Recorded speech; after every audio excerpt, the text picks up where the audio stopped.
जय मान लक्ष्मी मित्रों, आज की इस वीडियो में हम आप सभी को बताएंगे कि कौन से घर में माता लक्ष्मी का प्रवेश होता है और कौन से घर में माता लक्ष्मी का प्रवेश नहीं होता है। तो मित्रों, आज की कथा बहुत ही ज्ञानवर्धक होने वाली है। इसीलिए मित्रों, आप सभी को वीडियो को शुरू से लेकर अंत तक पूरे ध्यान से देखना होगा, क्योंकि मित्रों, आज के समय में सभी को माता लक्ष्मी की आवश्यकता होती है, परंतु सबको माता लक्ष्मी नहीं मिल पाती है। माता लक्ष्मी उसी के घर में वास करती हैं जिस घर में साफ सफाई रहती है और लड़ाई झगड़ा नहीं होते हैं। उस घर में माता लक्ष्मी प्रवेश करती हैं। और मित्रों, जिस घर में लड़ाई झगड़े होते हैं, साफ सफाई नहीं रहती है, घर में टूटी फूटी सामान रहती है, उस घर में माता लक्ष्मी की बड़ी बहन और माता आलक्ष्मी का प्रवेश होता है। जिस घर में माता आलक्ष्मी का प्रवेश होता है, वह घर किसी नरक से कम नहीं होता है। तो मित्रों, चलिए मैं आप सभी को एक कथा के माध्यम से बताने वाला हूं कि किस घर में माता लक्ष्मी का प्रवेश होता है। अगर मित्रों, आप सभी ने यह कथा को शुरू से लेकर अंत तक सुन ली, तो आपके घर में माता लक्ष्मी का प्रवेश होगा। और इस कथा के माध्यम से बताएंगे कि क्या क्या करने से आपके घर में माता लक्ष्मी का वास होता है। और मित्रों, अगर यह काम आप सभी लोगों ने कर लिए, तो आपके घर में कभी भी गरीबी नहीं आएगी। तो चलिए मित्रों, आप सभी का ज्यादा समय नष्ट ना करते हुए कथा को सुनाना प्रारंभ करते हैं। परंतु कथा को पूरा जानने से पहले, अगर आप लोगों ने अभी तक वीडियो को लाइक नहीं किया है, तो वीडियो को लाइक कर दीजिए, और चैनल को सब्सक्राइब नहीं किया तो चैनल को सब्सक्राइब कर दीजिए। और मित्रों, साथ में बेल नोटिफिकेशन को ऑल पर सेलेक्ट कर दीजिए। तो चलिए मित्रों, मैं आप सभी को उस कथा के माध्यम से बताता हूं कि किन किन घरों में माता लक्ष्मी का प्रवेश होता है और उस घरों में सदा ही माता लक्ष्मी वास होता है। मित्रों, एक बार की बात है, गरुड़ देव भगवान श्री कृष्ण से मिलने द्वारका नगरी में पधारते हैं। जैसे ही गरुड़ देव द्वारका नगरी में पधारे, वैसे ही भगवान श्री कृष्ण गरुड़ देव जी को देखकर कहते हैं, हे गरुड़ देव पधारिए, द्वारिका नगरी में आपका स्वागत है। हे गरुड़ देव, आज तुम किस प्रयोजन से द्वारिका में पधारे हो? द्वारका नगरी में आपका आने का कारण क्या है? तब गरुड़ देव जी कहते हैं, हे प्रभु, मेरे मन में आपके दर्शन करने की इच्छा हुई, तो मैं आपसे दर्शन करने के लिए चला आया। तब भगवान श्री कृष्ण मुस्कुराते हुए कहते हैं, हे गरुड़ देव, आपके मन में कोई ना कोई शंका जरूर उत्पन्न हुई है, इसीलिए आप द्वारका नगरी में आए हो। तब गरुड़ देव कहते हैं, हे प्रभु, आपको तो भली भांति पता है कि मैं किस प्रयोजन से द्वारका नगरी में पधारा हूं, तब भी पर आप मुझसे द्वारका में आने का कारण पहुंच रहे हैं। तब भगवान श्री कृष्ण जी कहते हैं, गरुड़ देव, तुम निसंकोच होकर के अपनी शंका को पूछ सकते हैं, मैं तुम्हारी शंका का समाधान करने के लिए तैयार हूं। तब गरुड़ देव जी कहते हैं, हे प्रभु, मेरे मन में जो भी शंका है उसके विषय में भी आपको पता है, लेकिन फिर भी अगर आप पूछ रहे हैं तो बताने की चेष्टा करता हूं। हे प्रभु, आज मैं आपके पास यह जानने के उद्देश्य से आया हूं कि किस कारण से मनुष्य के जीवन में दरिद्रता आती है। देवी लक्ष्मी किस कारण से मनुष्य के घर का त्याग करके चली जाती है, और वह कौन सा पुण्य है जिससे देवी लक्ष्मी सदैव ही मनुष्य के घर में वास करती है। भगवान श्री कृष्ण कहते हैं, हे गरुड़ देव, आज आपने समस्त मानव जाति के कल्याण के उद्देश्य से अत्यंत महत्वपूर्ण बात पूछी है।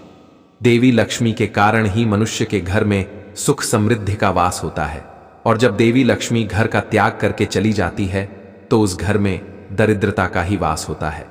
इस विषय में एक प्राचीन इतिहास कहा जाता है, जो मैं आपको सुनाता हूं। जो भी मनुष्य इस कथा का श्रवण करता है, उसके घर में देवी लक्ष्मी के साथ समस्त पुण्य निवास करते हैं। इसीलिए आप इस कथा का श्रवण कीजिए और इसका तीनों लोकों में प्रचार कीजिए। गरुड़ देव कहते हैं, हे प्रभु, कृपया आप मुझे वह कथा सुनाइए। आपके मुख से इस कथा को सुनना मेरा सौभाग्य है। मैं इस कथा को पूरा सुनूंगा और इसका प्रचार तीनों लोकों में करूंगा। भगवान श्री कृष्ण कहते हैं, हे गरुड़ देव, जो मनुष्य सत्य का साथ देता है, ईश्वर उसका साथ कभी नहीं छोड़ते हैं। आज मैं आपको महाराज गोवर्धन की कथा सुनाता हूं, जिन्होंने देवी लक्ष्मी का त्याग करके दरिद्रता को ग्रहण कर लिया था। त्रेता युग की बात है। भारतवर्ष में सत्यवादी धर्मात्मा राजा गोवर्धन राज्य करते थे।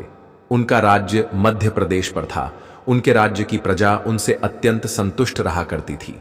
महाराज गोवर्धन बड़े दानशूर और वचन का पालन करने वाले थे। वे सदैव ही अपनी प्रजा के हित का ही विचार करते थे।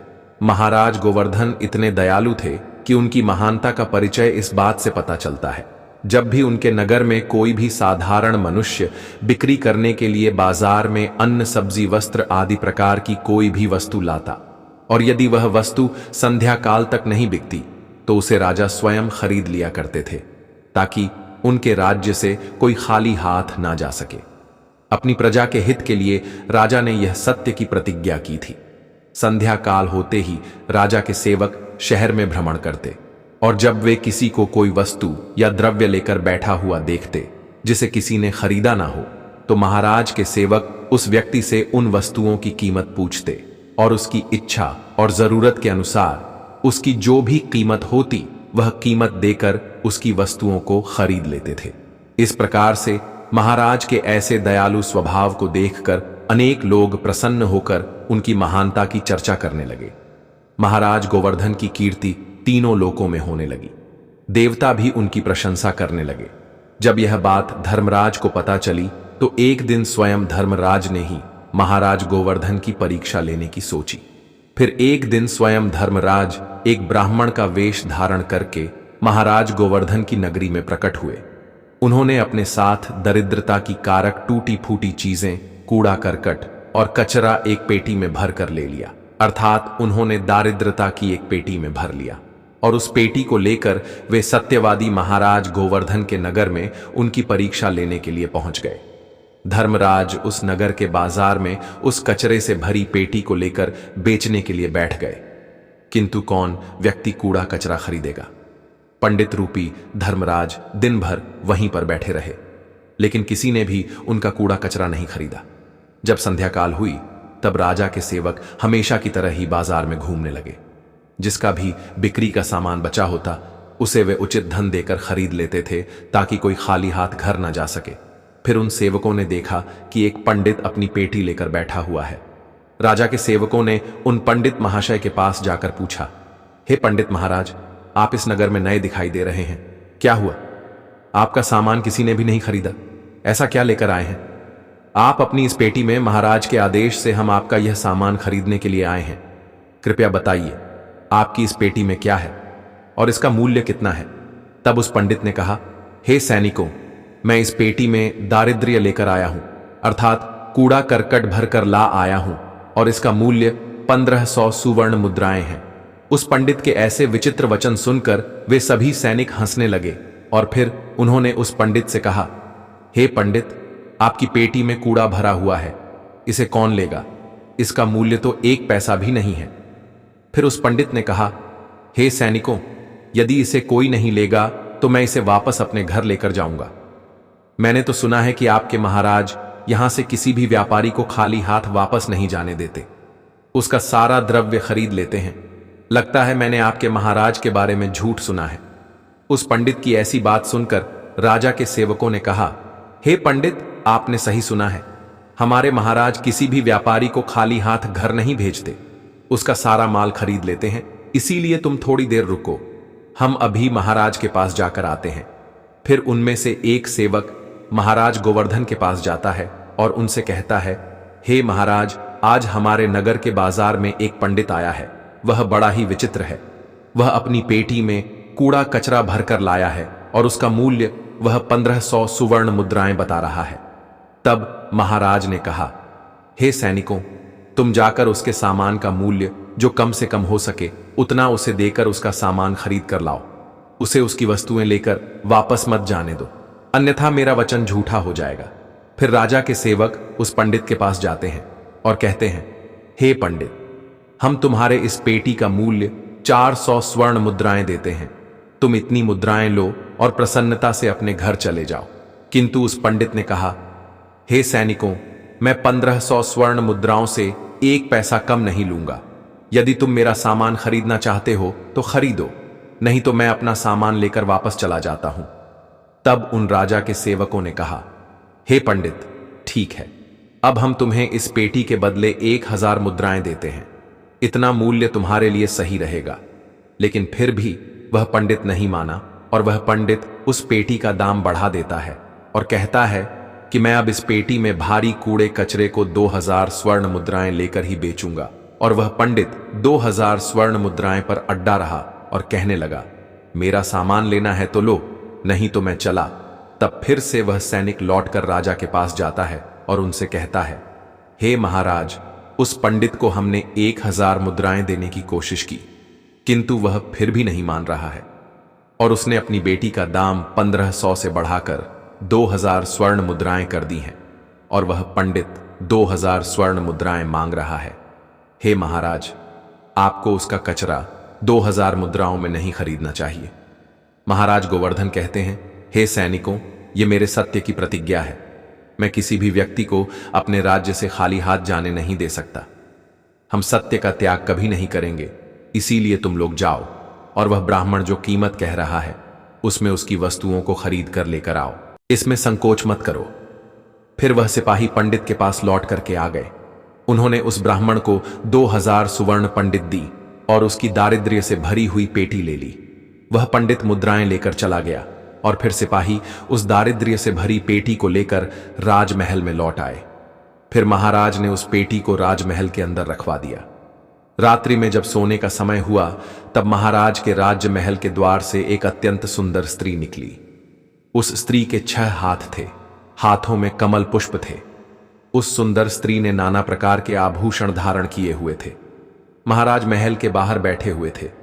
जब महाराज ने उस अत्यंत सुंदर स्त्री को देखा तो महाराज आश्चर्य में पड़ गए और फिर महाराज को गोवर्धन उस स्त्री के पास जाते हैं और फिर उन्होंने उस स्त्री से पूछा, हे देवी, आप कौन हैं? इस रात्रि के समय में आप यहां पर क्या कर रही हैं? आप कहां से आ रही हैं और कहां पर जा रही है? महाराज की ऐसी बात सुनकर वह स्त्री बोली, हे राजन, मैं तुम्हारे राज्य की माता लक्ष्मी हूं। आप सत्यवादी धर्मात्मा हैं, इसी कारण से मैं आपके राजमहल में निवास करती हूं। किंतु आज आपके राजमहल में दारिद्र्य आ गया है और जहां पर दारिद्र्य रहता है उस स्थान पर लक्ष्मी निवास नहीं करती है। फिर उस स्थान पर मेरी बड़ी बहन आलक्ष्मी आ जाती है और जहां पर अलक्ष्मी रहती है वह पर लक्ष्मी का कोई वास नहीं होता है। इसीलिए हे राजन, आज आपने एक पेटी में भरा दारिद्र्य अपने घर में रखा है, इसीलिए अब तुम्हारे महल में मेरी बड़ी बहन आलक्ष्मी आ रही होगी, इसीलिए अब मैं यहां से जा रही हूं। तब महाराज गोवर्धन ने हाथ जोड़कर प्रणाम करके देवी लक्ष्मी से कहा, हे मां लक्ष्मी, आपकी जैसी इच्छा, मैं अपने वचन और प्रतिज्ञा से बंधा हुआ हूं। मैं अपना वचन नहीं तोड़ सकता, इस कारण से मैं उस दारिद्र्य से भरी पेटी को लेने से मना नहीं कर सकता था। कृपया आप मुझे क्षमा कीजिए। तब देवी लक्ष्मी महाराज के राजमहल का त्याग करके चली जाती है। थोड़ी देर बाद राजा ने एक बहुत ही सुंदर युवा पुरुष को राजमहल के दरवाजे से निकलते देखा तो महाराज ने उससे पूछा, हे देव, आप कौन हैं? यहां पर कैसे आए और आप कहां जा रहे हैं? उस सुंदर पुरुष ने कहा, हे राजन, मेरा नाम दान है। आप सत्यवादी धर्मात्मा हैं, सदैव धर्म का पालन करते हैं, इसी कारण से मैं आपके राजमहल में निवास करता था। किंतु अब देवी लक्ष्मी आपके राजमहल को त्याग कर चली गई है। लक्ष्मी के बिना आप दान कहां से करेंगे? इसीलिए मैं भी अब आपको छोड़कर जा रहा हूं। तब महाराज गोवर्धन बोले, हे देव, ठीक है, जैसी आपकी इच्छा आप भी जा सकते हैं, किंतु मैं अपने वचन को तोड़ नहीं सकता। फिर वह दान भी महाराज को छोड़कर चला जाता है। उसके बाद अन्य एक सुंदर पुरुष राजमहल से निकलता हुआ दिखाई पड़ा। तब महाराज ने उससे पूछा, हे देव, आप कौन हैं और कहां जा रहे हैं? तब उस पुरुष ने कहा, हे राजन, मैं यज्ञ हूं। आप सत्यवादी धर्मात्मा हैं, आप सदैव दान धर्म करते थे, इसी कारण से मैं आपके राज्य में निवास करता था। किंतु अब लक्ष्मी और दान आपका महल छोड़कर चले गए हैं तो मैं भी जा रहा हूं, क्योंकि लक्ष्मी के बिना यज्ञ नहीं किया जा सकता और दान के बिना यज्ञ संपन्न नहीं हो सकता, इसीलिए मैं भी आपका त्याग करके जा रहा हूं। महाराज गोवर्धन ने कहा, हे देव, ठीक है, जैसी आपकी इच्छा आप भी जा सकते हैं, किंतु मैं अपने वचन का त्याग नहीं करूंगा।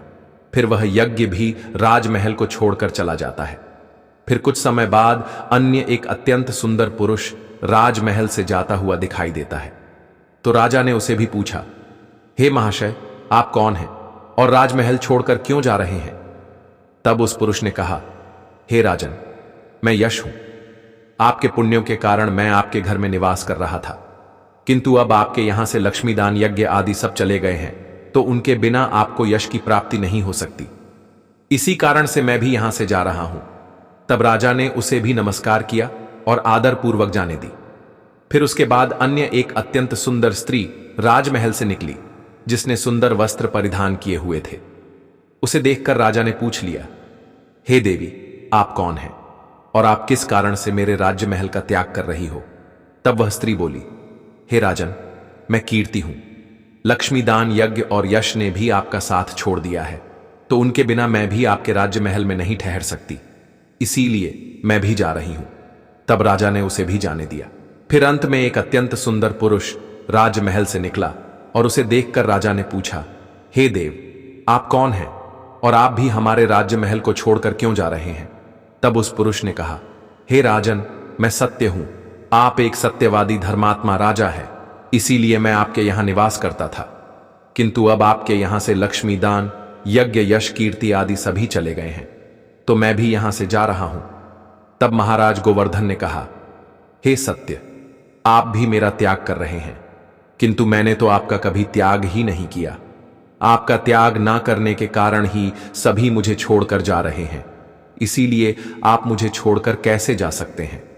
मैंने अपने सत्य वचन का पालन करने के लिए ही दारिद्र्य को अपने घर में रखा था। मैंने संसार के कल्याण के लिए यह वचन दिया था कि मेरे राज्य से कोई भी खाली हाथ नहीं जाएगा। जो भी मेरे राज्य में कोई वस्तु बेचने आएगा, यदि उसकी वस्तु कोई नहीं खरीदेगा तो उसे मैं खरीद लूंगा।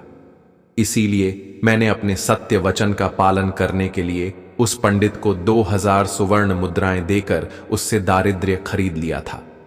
उसी दारिद्र्य की पेटी के कारण देवी लक्ष्मी ने आकर मुझसे कहा कि वे उस स्थान पर निवास नहीं करती जिस स्थान पर दारिद्र्य रहता है, और देवी लक्ष्मी के जाते ही यज्ञ दान यश कीर्ति सब मुझे छोड़कर चले गए हैं।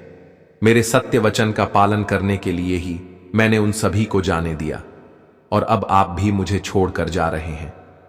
महाराज गोवर्धन की बात सुनकर वह सत्य बोला, हे राजन, यदि आपने मेरे लिए ही इन सब का त्याग किया है तो ठीक है, मैं आपका राजमहल छोड़कर नहीं जाऊंगा। आप सचमुच बड़े पुण्यात्मा और सत्यवादी हैं, इसीलिए अब से मैं आपके राजमहल में ही निवास करूंगा। और वह सत्य फिर से राजमहल में लौट गया। उसके थोड़ी ही देर बाद एक सुंदर स्त्री लौट कर आ गई। उसे देखकर राजा ने पूछा, हे देवी, आप कीर्ति हैं, अब भी आप मुझे छोड़कर चली गई थी, तो फिर वापस क्यों लौट कर आ गई? तब कीर्ति ने कहा, हे राजन, मुझे क्षमा करो। मैं लक्ष्मी यज्ञ दान यश के बिना तो रह सकती हूं, किंतु सत्य के बिना नहीं, इसीलिए जहां सत्य रहेगा मैं भी वहीं पर रहूंगी। फिर राजा ने कीर्ति का स्वागत किया और वह राजमहल में चली गई। फिर यश वहां पर लौटकर आ गया। राजा ने उससे पूछा, हे महाशय, आप तो यश हैं, आप मुझे छोड़कर चले गए थे, फिर लौटकर क्यों आ गए? तब उस पुरुष ने कहा, हे राजन, कोई राजा कितना ही बड़ा धनवान हो, दानशूर हो, किंतु सत्य के बिना उसे यश प्राप्त नहीं हो सकता। इसीलिए जहां पर सत्य विराजमान रहता है मैं भी वहीं पर रहता हूं। सत्य के बिना मैं नहीं रह सकता। ऐसा कहकर फिर यश ने राजमहल में प्रवेश किया। उसके कुछ क्षण बाद यज्ञ भी लौट कर आ गया। राजा ने उससे भी पूछा, हे महाशय, आप क्यों लौट कर आ गए? तब यज्ञ ने कहा, हे राजन, चाहे कोई कितना भी लक्ष्मीपति और दानशी क्यों ना हो, किंतु बिना सत्य के यज्ञ शोभा नहीं देता है। आप में सत्य विराजमान है, इसीलिए मैं भी आपके पास ही रहूंगा। इतना कहकर यज्ञ भी राजमहल में वापस लौट गया। उसके कुछ क्षण बाद दान भी वापस आ गया। राजा ने उससे भी पूछा, हे महाशय, आप भी मुझे छोड़कर गए थे, फिर लौटकर किस कारण से आ गए? तब उस पुरुष ने कहा, हे राजन, मैं दान हूं। कुछ समय पहले मैं आपको छोड़कर गया था, किंतु आप में सत्य विराजमान है, और जहां सत्य रहता है मैं भी वहीं रहता हूं। कोई मनुष्य कितना ही धनवान क्यों ना हो, किंतु बिना सत्य के वह दान नहीं कर सकता। दान का महत्व सत्य से ही होता है, इसीलिए मैं भी लौटकर आ गया। राजा ने कहा, ठीक है, आपका भी स्वागत है। और फिर दान भी राजमहल में चला गया, और फिर उसके बाद साक्षात देवी लक्ष्मी लौटकर आ गई। राजा ने पूछा, हे मां लक्ष्मी, आप वापस क्यों आ गई? आप तो मुझे छोड़कर चली गई थी। तब देवी लक्ष्मी ने कहा, हे राजन, यह आपके सत्य की परीक्षा थी। आपके यहां पर यश दान यज्ञ और सत्य सभी निवास करते हैं, और लक्ष्मी के बिना सभी विफल हो जाएंगे। इसीलिए मैं आपके सत्य धर्म की रक्षा करने हेतु लौट कर आ गई हूं। तब राजा ने कहा, हे मां लक्ष्मी, मेरे यहां पर तो दारिद्र्य से भरी हुई पेटी है, जहां दारिद्र्य रहता है वहां पर आप कैसे निवास कर सकती हो? तब देवी लक्ष्मी ने कहा, हे राजन, मेरी कृपा से वह दारिद्र्य से भरी पेटी भी सुवर्ण और रत्नों से भर जाएगी। इतना कहकर मां लक्ष्मी भी राजमहल में प्रवेश करती है। मां लक्ष्मी के प्रवेश करते ही वह पेटी में भरा पड़ा कूड़ा कचरा रत्न और सुवर्ण के आभूषण में बदल गया। इसके कुछ समय के पश्चात स्वयं धर्मराज पंडित के रूप में राजमहल में आ गए। तब राजा ने उनसे पूछा, हे विप्र, आप कौन हैं? आपने तो मेरा त्याग नहीं किया था, फिर आप यहां पर कैसे आ गए?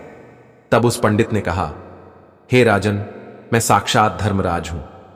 मैं ही पंडित का रूप धारण करके आया था और मैंने ही 2000 सुवर्ण मुद्राओं के बदले तुम्हें दरिद्रीय दिया था, किंतु तुमने अपने सत्य के बल से मुझे जीत लिया है। इसीलिए अब मैं तुम्हें वरदान देने के लिए आया हूं। बताओ, मैं तुम्हें कौन सा वर प्रदान करूं? इतना कहकर धर्मराज ने अपना मूल स्वरूप धारण किया। तब राजा गोवर्धन ने कहा, हे धर्मराज, आपके दर्शन करके मैं धन्य हुआ। कृपया आप अपनी कृपा सदैव मुझ पर बनाए रखें, मुझे और कुछ नहीं चाहिए। फिर धर्मराज ने राजा को आशीर्वाद दिया और उस स्थान से अंतर्ध्यान हो गए। भगवान श्री कृष्ण कहते हैं, हे गरुड़देव, इस प्रकार से अपने सत्य धर्म के कारण ही महाराज ने सभी पर विजय प्राप्त की थी। इसीलिए मनुष्य को कभी भी सत्य का अनादर नहीं करना चाहिए, हमेशा सत्य का पालन करना चाहिए। जो सत्य की राह पर चलता है उसके पास लक्ष्मी, दान, यज्ञ, यश, कीर्ति सदैव निवास करते हैं। तो दोस्तों, इस प्रकार से भगवान श्री कृष्ण ने गरुड़ देव जी को अत्यंत महत्वपूर्ण ज्ञान दिया है। तो मित्रों, मैं आप सभी से उम्मीद करता हूं कि आप सभी को यह कथा जरूर ही पसंद आई होगी। और मित्रों, अगर आप सभी को आपके घर में दरिद्रता आने का कारण पता चल गया हो तो आप लोग कमेंट बॉक्स में जय मां लक्ष्मी जरूर कमेंट करना। और मित्रों, अभी तक आप लोगों ने हमारे YouTube चैनल को सब्सक्राइब नहीं किया तो वीडियो को लाइक करके चैनल को सब्सक्राइब अवश्य कर देना। तो मित्रों, आप सभी को वीडियो को यहां तक देखने के लिए दिल से धन्यवाद। मिलते हैं किसी और ज्ञानवर्धक वीडियो के साथ। तब तक के लिए बाय बाय मित्रों।